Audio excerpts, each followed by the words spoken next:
Good to go. All right, we're on.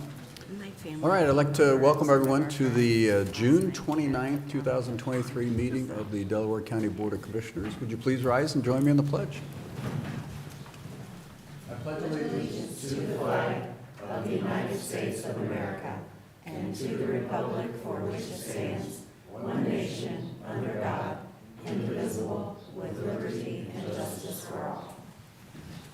All right, thank you. I'm Jeff Benton, President of the Board this year. To my left is Vice President and fellow Commissioner Gary Merrill. To my right is fellow Commissioner Barb Lewis. Our Administrator Tracy Davies and Deputy Administrators Dawn Houston and Eric Hostetler are here today. Clerks Sarah DeNova and Jennifer Walraven. And you can take it away. Resolution number 23-553, in the matter of approving the electronic record of proceedings from regular meeting held June 26, 2023. So moved. Second. Discussion, vote. Vote on motion 23-553. Mrs. Lewis? Aye. Mr. Merrill? Aye. Mr. Benton? Aye. We do not have any public comment this morning. Resolution number 23-554, in the matter of approving purchase orders, then and now certificates and payments of warrants and batch numbers CMA PR 0628 and memo transfers and batch numbers MTA PR 0628. So moved. Second. Discussion, vote. Vote on motion 23-554. Mr. Merrill? Aye. Mrs. Lewis? Aye. Mr. Benton? Aye. Resolution number 23-555, in the matter of accepting and approving the Delaware County Sheriff's Office's transport report for the month of April 2023. So moved. Second. Discussion, vote. Vote on motion 23-555. Mr. Benton? Aye. Mr. Merrill? Aye. Mrs. Lewis? Aye. Resolution number 23-556, in the matter of adopting a resolution to proceed with the submission of a question of a levying a renewal of an existing tax in excess of the 10 mil limitation to provide the benefit of the Delaware County Health District. So moved. Second. Discussion. Garrett, do you want to, any further comments? I know we voted on one part of this process Tuesday, but didn't know if you had anything to add. Good morning, Commissioners. Garrett Giozzi, Delaware County Health Commissioner. I have nothing further to add. And you're still a gypsy. Still a gypsy. You haven't moved in the last few days. We haven't moved in yet, so Okay. we were hoping for HVAC inspection today, but it got kicked down the road a couple days, so. All right. Okay, comments, questions? All right, vote, please. Vote on motion 23-556. Mrs. Lewis? Aye. Mr. Benton? Aye. Mr. Merrill? Aye. Thank you. Thanks, Garrett. Resolution number 23-557, in the matter of authorizing the submitting of an application for the Victim of Crime and State Victims Assistance Grant for Victim Services. So moved. Second. Discussion. Good morning, Commissioners. I'm Nicole Ford with the Delaware County Prosecutor's Office. The Victim Services Unit in the Delaware County Prosecutor's Office would like permission to apply for the Victims of Crime Act and State Victims Assistance Act grants. The grant periods run from October 1st of 2023 through September 30th of 2024. We are requesting partial compensation for our Victims Director, Trish Wright, and our 3 Victims Assistant, Megan Powell, Meg Dillman, and Caitlin Groh. They continue to support victims of crime as well as uphold the law by statute to provide victims assistance. We are requesting federal VOCA funds in the amount of $79,726.50, which includes a local match by the Commissioners of $15,945.29. We are requesting $2,106 in State Victims Assistance Act funds, which requires no local match. We would have the opportunity to renew these grants in 2024. Could you give us just a brief history of this? I know We've had this grant for quite a while. The funds continue to fluctuate. At one point, they told us to apply for more. The last probably 4 years, they've held steady. They decreased for a time period, and now for the last 3 years, it's been the exact same amount. So even though we're having to take on more staff and that kind of thing, we are not permitted to ask for any additional funds, or they said they would reject them and send them back. Okay, so this is the same as the current year? I guess. Yes, this is the same as our current grant and the previous 2 as So the well. local match is kind of looser in the sense that we're paying it anyway. I mean, yeah. Just an observation. It's already been budgeted for kind of 2023, so this will take us through 2024. Okay. All right, further questions? Just, they do a wonderful Yeah, job if so yeah. necessary. It is important. Yeah. All right, vote, Sarah? Vote on motion 23-557. Mr. Benton? Aye. Mrs. Lewis? Aye. Mr. Merrill? Aye. Thank you, Commissioners. Thanks, Nicole. Nicole. Resolution number 23-558, in the matter of approving an equipment maintenance, software, and professional services order form agreement with DMT Solutions Global Corporation, doing business as Blue Crest, for the purchase of a mail ballot verifier for the Delaware County Board of Elections. So moved. Second. Discussion? Good morning. I'm Carla Herron, Director of the Delaware County Board of Elections, and I'm here with, Peg Watkins, member of the Delaware County Board of Elections. what we're asking for was actually approved, the capital funds for this year's budget. What it is, excuse me, is a mail ballot verifier. I do have a picture of it that may give you a better idea if you'd like to see a picture.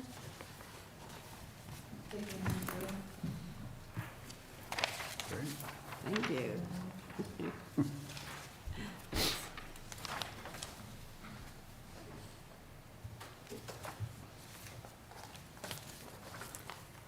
And what this piece of equipment does, we currently have a piece of equipment that does this exact thing, and it's worked very well, but it is aged out where the company no longer will support it.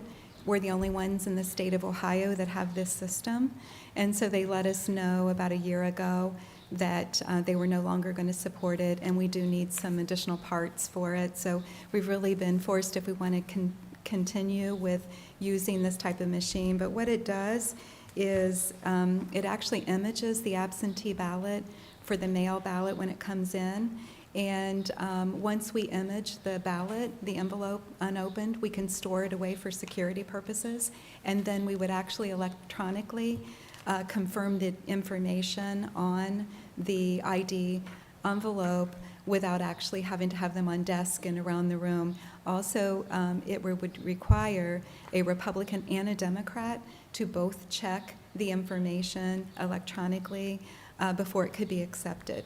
It also will automate the process as far as we're required by law now to upload everything to our website as far as the status of everyone's absentee ballot. And so it really helps with security, efficiency, the dual process for Republican and Democrat. Also, once we scan the image, it will allow the information from our voter registration system to have a split screen side by side. So we can see the signature that's on the envelope side by side with the signature that we have on file. So I believe it really makes it a better system. And if I may, I'd like to add that our board approved applying for a grant. It is a security grant. We feel that this is a security issue. It's creative, I think. I think it's out of the box to apply for it, for this type of system. If you get the money, it won't be out of the box. But we could get up to $150,000 towards the purchase. And one last thing, and Peg may have things to add, but one last thing. Originally, we had budgeted for 2 different types of machines. One that would be a sorter, and then one that would image. And we were able to reduce the cost and find one machine, as the picture will show, that will allow us to do sorting, as we're required to sort by party, by precinct, at some point in the process where we would have employees sitting there sorting and looking at the label. So, do you have anything you'd like to add? Yep, we have a special guest that just showed up. Chairman Helvey. Welcome, Ed. Introduce yourself. I'm Ed Helvey. I'm the chair of the Board of Elections, and just want to reiterate, as I often do, how appreciative I am of the support that you all give our board. It's deeply appreciated, and our staff appreciates it too. We Well, they- appreciate all of you. Yeah, they do a great job. Oh, yes. Great job. Everybody does. Absolutely. Absolutely. Questions? Or Peg, did you have something you wanted to add? Or Carla, very thorough. Ed, anything else you wanted to add about the machine in particular? No. Okay. It's just that mail absentee voting has just taken over. And we at some point, we'll cross over of more early voting than we will on election day. And this tool helps us because we have ballots coming in and ballots coming out at the same time. I do have a question. Carla, you mentioned that we had a unique system, one of a kind. Will this be unique as well, or will other counties does other counties in the state use this particular system? I can't answer that question. At this point, no other county has this system. They are looking at visiting this same company, of course, going to other counties, but at this point, I don't know whether they have actually, made this sale, so to speak, or not. But at this point, we are the only Okay, one. and I do have another comment. Peg, you're not here generally when we made this comment, but you two are here, and I think Ed may have heard it before, but I have the privilege to serve on the CCO board. The relationship we have in this county with our Board of Elections, I won't say unique, but maybe close to unique. I hear a lot of the horror stories in other counties. We don't have that here. The board and the leadership at the Board of Elections is outstanding, and we really appreciate.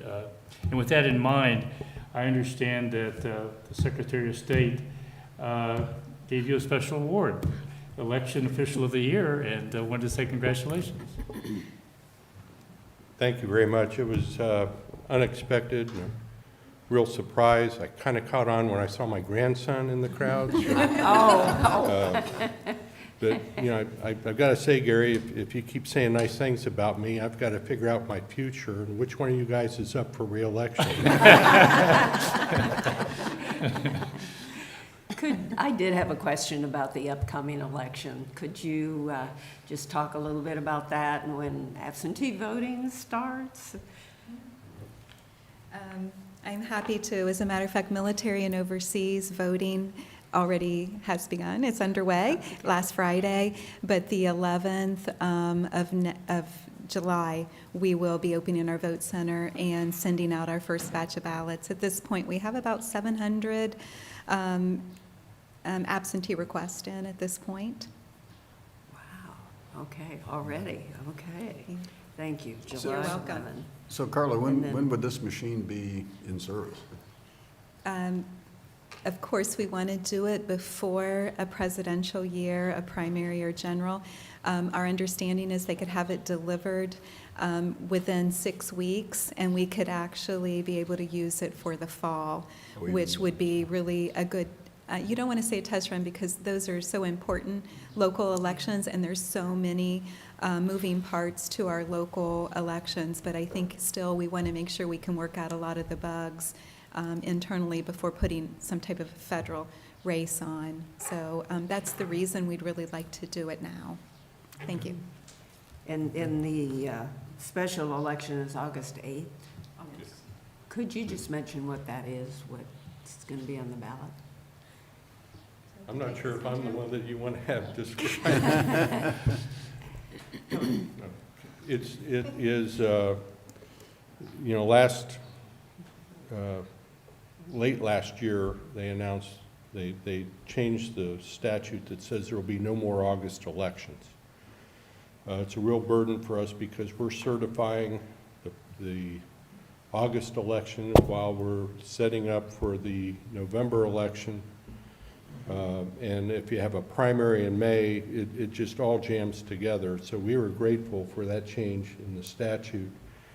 And they said part of the reason is that there are low turnouts, and the low turnouts skew the results. And having worked on a lot of school levies in my career, yeah, that's probably true. This election would change what it would take to pass a constitutional amendment from 50% plus 1 to 60% plus 1. It would increase the number of counties that you'd have to gather signatures on if you have an initiative from 44 counties to 88 counties. It would eliminate an opportunity that's currently in law that when you submit your petitions, if they're short some, you have 10 days to gather additional signatures. All of these different things to make it more difficult to pass a constitutional amendment. I believe in Ohio, it's, under our Ohio Constitution, it's easier to amend our Ohio Constitution than it is in many other states. Yeah, and I've got to say, you know, this is a provision that's been in Ohio law for 111 years. And it, according to press reports, different officials have said it's about the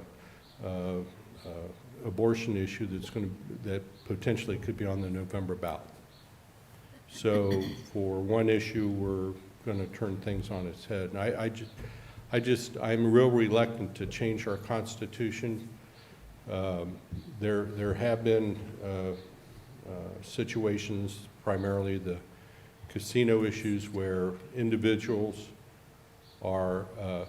can spend a lot of money and get a provision put in that benefits a very small number of people. But you know, there's also been things like the minimum wage in Ohio and so forth that's been changed over the years by initiatives from the citizens. And I think, if I can pontificate for a moment, I think it's real important for citizens to retain the right to be able to change the laws of Ohio, to change statutes.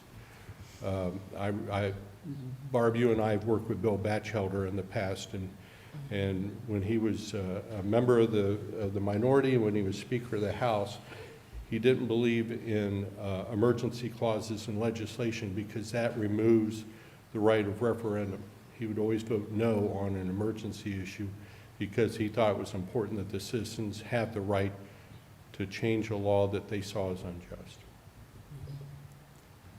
Yeah, certainly. No, I appreciate your comments, Ed. I know this would affect many issues. I think part of the problems that I'm aware of is that it's a lot easier, especially with the way we communicate today, for outside interests to come in and have more of an impact on elections. And this would affect many issues.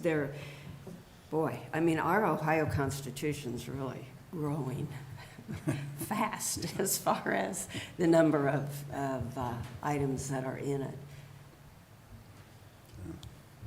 Okay, further comments, questions? Vote, Sarah? Vote on motion 23-558. Mr. Benton? Aye. Mrs. Lewis? Aye. Mr. Merrill? Aye. Thank you very much. Thank you. Thanks, everybody. Resolution number 23-559, in the matter of authorizing the purchase of audio-visual equipment and installing an integration service for Bixby Campus Project.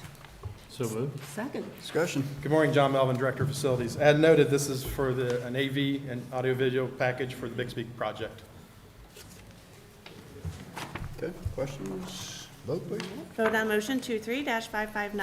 Mrs. Lewis? Aye. Mr. Merrill? Aye. Mr. Benton? Aye. Resolution number 23-560, in the matter of approving an owner's agreement for Hidden Ravines Crossing, FK8 US 23, mixed-use Orange Center Drive. So moved. Second. Discussion. Yes, good morning, Commissioners. Lee Bodnar with the Engineers Office.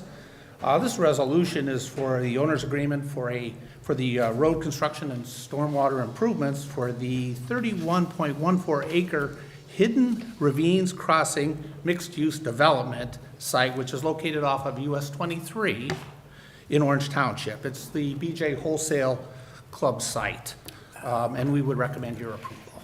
Okay. Yeah, I was wondering exactly what it was. I thought maybe that was it. Yeah.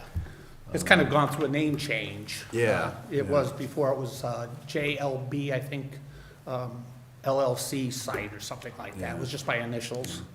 And that BJ's is coming along, go by there regularly, so it's. Yes, it it's is. coming If along. you've gone by, they've moved a lot of dirt and they got the exterior walls up. Yep, yep. It's a big site. It It's is a big building. project. I drive by there, and I just don't see how it's gonna handle the traffic there. It just seems like the wrong place, but that's my own personal opinion, but. Yeah, there's Just a seems like couple it's- of areas for ingress and egress through, what is it? Highfield and then off 23, but then there's also an interior roadway as well. there'll be some out parcels out by 23 in front of the BJ's Wholesale Club site. So it'll offer some traffic alternatives. Okay. Hopefully not more congestion. We don't probably need much more of that. Time will tell, right? All right, Sarah, vote please. Vote on motion 23-560. Mr. Merrill? Aye. Mrs. Lewis? Aye. Mr. Benton? Aye. Resolution number 23-561, in the matter of adopting a resolution declaring a necessity and intent of the Delaware County Board of Commissioners to appropriate property. So moved. Second, discussion? Yes, Commissioners, this property is adjacent and in relation to the Worthington Road Lewis Center roundabout project. As we've been unable thus far to achieve an agreement with the property owner, this will allow us to continue the negotiations with the property owner while the project moves forward. For that project, just before you ask, utility work is set to commence this fall, and the actual construction will commence in the spring. Okay, okay. Very good. Vote please. Vote on motion 23-561. Mr. Merrill? Aye. Mrs. Lewis? Aye. Mr. Benton? Aye. Thank you, Commissioners. Thanks, Lee. Thank you, Lee. Resolution number 23-562, in the matter of approving a corrected version of the collective bargaining agreement between the Delaware County Board of Commissioners for and on behalf of the Delaware County Department of Environmental Services and American Federation of State, County, and Municipal Employees, Local 2896, Ohio Council 8 AFL-CIO. So moved. Second. Discussion. Morning, Commissioners. Tiffany Mag, Director of Environmental Services. So we had an approval last week of this union agreement, and then after that approval, realized that we inadvertently left out the wage increases that were negotiated for 2024 and 2025. So that's the only thing that has changed in this amended agreement. Okay, and those are what we discussed previously? Correct, yes. Okay. Very good. Questions? Vote please. Vote on motion 23-562. Mrs. Lewis? Aye. Mr. Merrill? Aye. Mr. Benton? Aye. Tiffany will now have her monthly update. Great, thank you. So we had several plan approvals over the past month throughout June. First one is the district at Berkshire. It is up near 71 and 3637. It's a Champion Companies apartment complex, 300 units with 12 total buildings at that location. Then we had Evans Farm, Section 6. This is a future townhome just north of the existing townhomes that they have along Evans Farm Drive, an additional 159 units in this section. Ravines at Meadow Ridge. This is in an apartment complex by Metro. It is just west of 71, south of 3637, another 312 apartment units. And let me zoom out. I'm missing number 4. There we go. Number 4 is McGuire Extension. This is some single-family property. Sorry, it's kind of cut off there from the map. I'll get that to zoom in. But it's basically 2 homes that extended sewer to get service to their residential properties. And then the Shire. This is located up off Cheshire Road, just north of Cheshire Market. It is 8 residential units. Our understanding is it's a family subdivision that they're also building some type of a little commercial barn property to do some family functions out of. And then subdividers agreement, we had Slate Ridge. This was actually on session this week because it was an amendment to pull Section 1 out of the rest of those sections to come at a later time. So that was 45 units in Section 1 that were approved earlier this week. And then Olentangy Schools, new elementary, school number 2. This is on the corner of Pyatt and Peachblow Road. Will be part of that further north Evans Farm subdivision.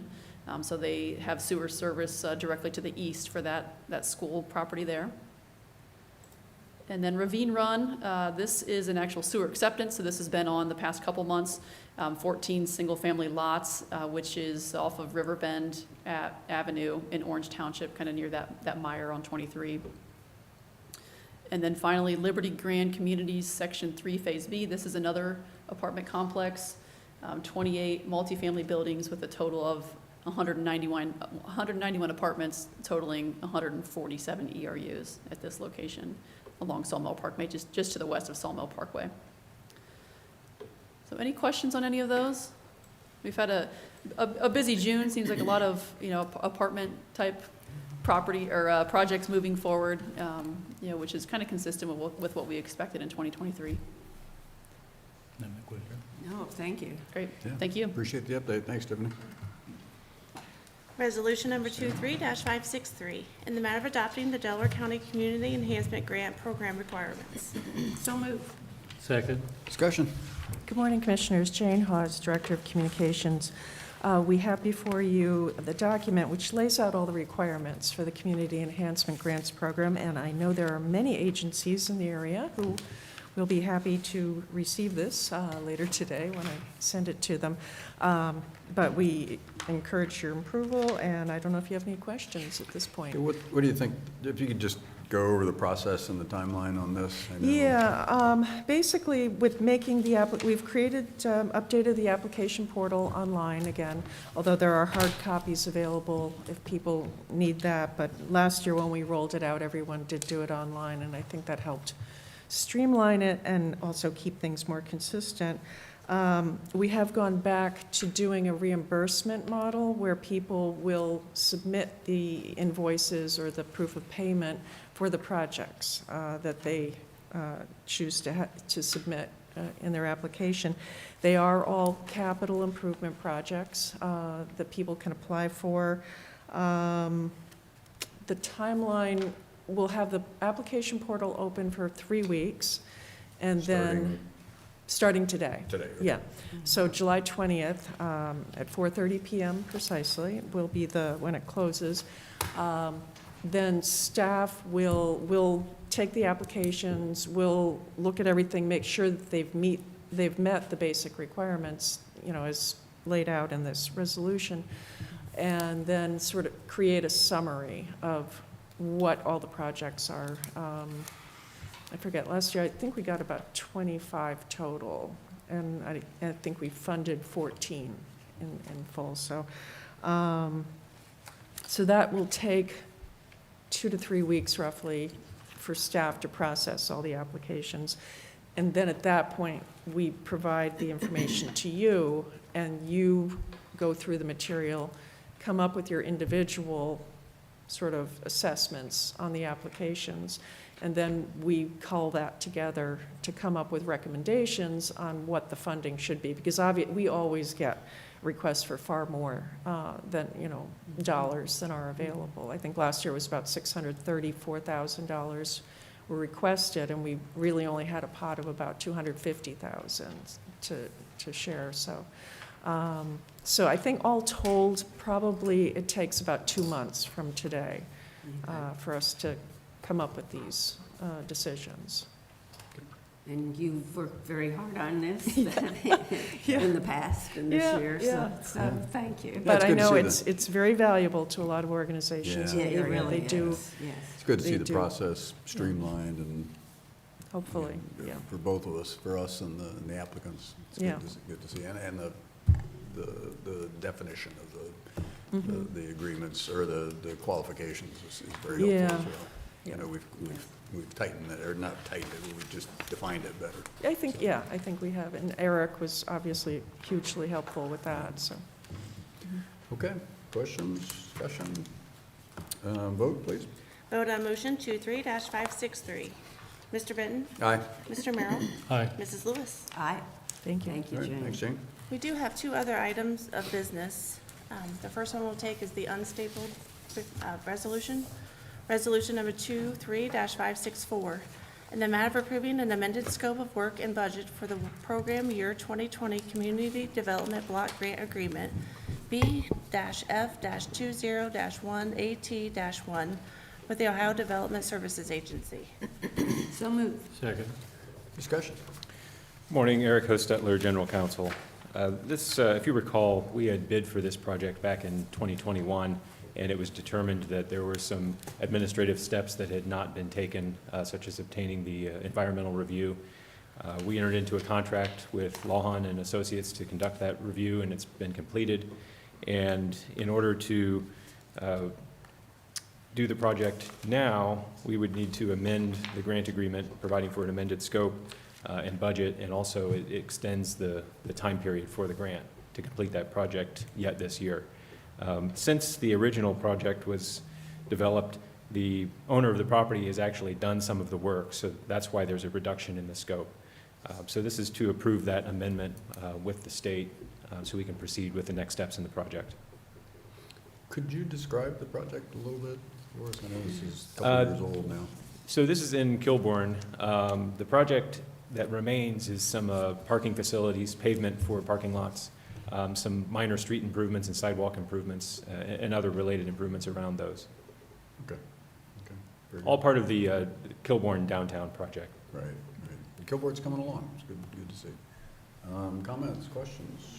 All right, vote please, Sarah. Vote on motion 23-564. Mr. Benton? Aye. Mr. Merrill? Aye. Mrs. Lewis? Aye. Resolution number 23-565, in the matter of authorizing the publication of a notice of intent to request a release of federal funds for PY 2020 Community Development Block Grant funded activities. So moved. Second. Discussion? So as already mentioned, the environmental steps, this is the next step in the process. Since that environmental review was conducted, we can now publish a notice of intent to request the release of funds. There's some time periods after that publication where we need to accept comments. Then it is forwarded to the state for an additional comment period. After that second comment period, the state will release the funds, and you will have a resolution upcoming to actually advertise for bids for that project. Okay. All right, very good. Thanks for your work on this, Eric. Yes. Vote please. Vote on motion 23-565. Mrs. Lewis? Aye. Mr. Merrill? Aye. Mr. Benton? Aye. Okay. And that brings us to administrative reports. Administrative reports. Happy 4th of July. Dawn?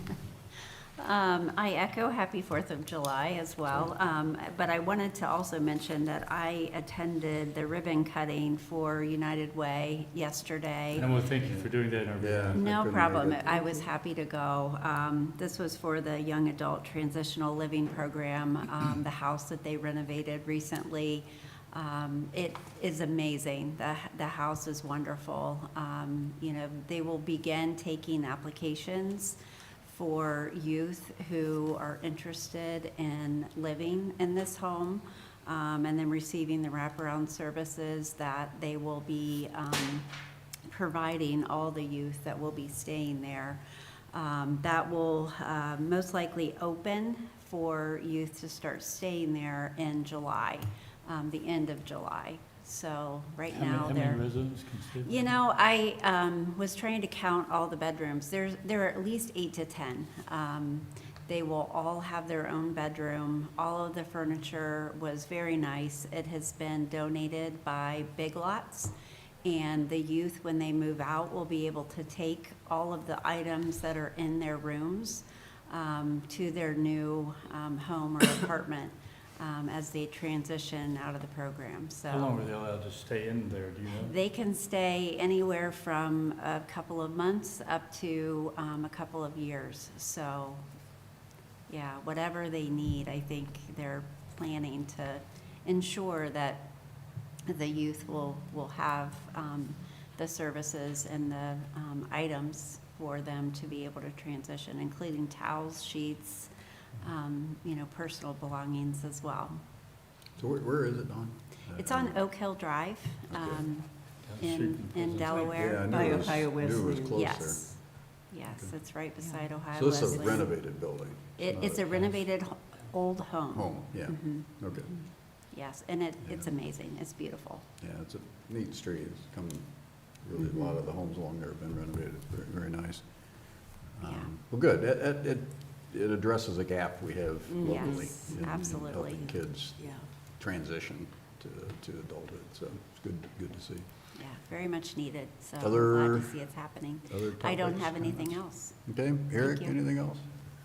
All right, Commissioner Lewis? Sure. I would thank you, Dawn, for being there, and the transitional house is just it's just a wonderful project. As you said, Commissioner, it fills a gap that we've had. And I just want to thank United Way for all their dedication on this. There were many meetings, and I was able to be in on that at the beginning, and it's just great. The house is very nice and in a nice area, just right by Ohio Wesleyan. And the residents, too, will receive help as they live there. And whatever help that they need, for example, help in, it could be with schooling, employment, but they have a new executive director who we all got to meet the other day when he spoke to Stepping Up. So I just can't say enough to thank United Way. And happy 4th of July to everyone. And such a great holiday. And I know we're going to be Yeah, I in think praise. all three of us are going to All be in three of Sunbury. us, I think we're all in there, yes, we're all in the same parade. What an amazing parade. There'll be It thousands of is, people. It's a lot of fun. thousands of people. And I am fortunate enough to be riding with George Keitza in his yellow Jeep. And so it's a great parade, and we have several other parades too. I know we've got, I Oh, guess gosh. Delaware City is City, at 11 Ostrander, to Ostrander. Orange Township, there's a whole bunch of parades. Yeah, yes. So, And I think Ostrander has one as well, I believe. I think my daughter goes to it. Yeah, Ostrander's is a fun parade. Commissioner Merrill? Well, regarding the transitional housing, we've had this conversation here from the podium up here several times. And the comment was to fill a gap, but I don't think it fills the gap. I think it's just the beginning. The transition to adulthood from some people that really don't have the support, this is an excellent beginning, but it's certainly not, and should not be considered the ending because there's more to do. Lost my train of thought. Regional planning is tonight, 6 o'clock. And regarding parades, we have a number of parades in the county, and certainly happy Fourth, but we should not forget the sacrifices that were made for Independence Day that gives us the liberties that we have today. And unfortunately, in this environment we live in today, I'm not sure everybody probably appreciates or understands those sacrifices, but they sacrificed jobs, their future wealth, their lives, to give us what we have today. And so July 4th, Independence Day, remember that, remember the reasons. And the Sunbury Parade is, there's so many good parades, and I've tended to go to that one every year, and the crowds there are unbelievable, as Delaware City and the other parades that we can't be at all of them, unfortunately. And but seeing the kids and seeing the smiles and passing out candy, I enjoy that every year. It kind of makes a kid out of me again. So I do get a lot of enjoyment out of it. So happy Fourth, and remember the holiday for what it is. And that's all I have. Yeah, not much else. We do have a SEPCO board meeting tomorrow morning. We're going to get a pre-renewal increase at this board meeting tomorrow, so I'll be talking with Dawn immediately after, I'm sure. But anyway, SEPCO's having a pretty good year, so hopefully the increase will be reasonable. We do need executive sessions. We do. Sarah? Resolution number 23-566, in the matter of adjourning into executive session for consideration of purchase of property for public purposes, the sale of property at competitive bidding, for pending or imminent litigation, and for confidential information related to economic development. So moved. Second. Discussion? Vote? Vote on motion 23-566. Mr. Merrill? Aye. Mr. Benton? Aye. Mrs. Lewis? All right.